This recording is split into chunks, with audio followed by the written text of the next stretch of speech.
On a pu sortir 3 personnes, 3 rescapés, une grande maman, une adolescente et un bébé. Le héros du jour, c'est lui. Gervais Mouté, le bras gauche brûlé, lui-même porte le deuil de sa tante. Malgré cette situation, il va braver la fureur des flammes consumant la maison voisine pour sauver les occupants. Parmi ceux-ci, une candidate au probatoire technique. Grâce à une hache, on découpe l'antivol et on fait sortir les rescapés. Karel qui compose son probatoire F8. Donc je suis allé l'accompagner au collège évangélique pour que l'administration du collège voit dans quelle mesure elle pourra composer son examen, puisque tous les documents qui lui donnent accès à l'examen ont brûlé dans l'incendie. On fait sortir le petit David, 4 ans, qui est brûlé au niveau de la tête et de l'avant-bras gauche. Et on termine en faisant sortir maman Jacques qui est brûlée au niveau du dos, un peu à la fesse et la jambe arrière. On les transporte donc pour l'hôpital. Bon.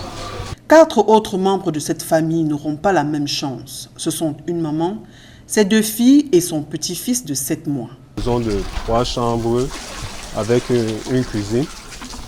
Je suis les cris parce que là, à ma gauche, on a la fenêtre d'une chambre et elle est occupée par les personnes qui sont décédées. Je ne suis plus aucun cri venant de cette chambre. C'est là que je me force à casser la porte centrale. Quand la porte cède, je me rends compte qu'on ne peut pas accéder par la porte centrale parce que tout ce qui est à l'intérieur, là, les flammes rejoignantes, parce que quand la porte a cédé, la masse de chaleur qui est ressortie avec l'air qui est entré, il y a eu projection des flammes à mon niveau. C'est pour ça que j'ai des brûlures aussi au niveau de la main. Donc là, à ce moment-là, quelques personnes du voisinage étaient déjà debout. Une des filles, venue juste pour la célébration d'un anniversaire, ne rejoindra plus jamais son foyer à Yaoundé. C'est 5 personnes qui vivent ici, qui vivent là-dedans. Mais 2 sont venus pas en vacances, bon, pour la fête. Parce qu'il y avait un anniversaire, l'autre est venu pour l'anniversaire, elle comptait repartir, elle est calée. Bon, c'est une maison polygamie, c'est-à-dire que c'est 2 femmes.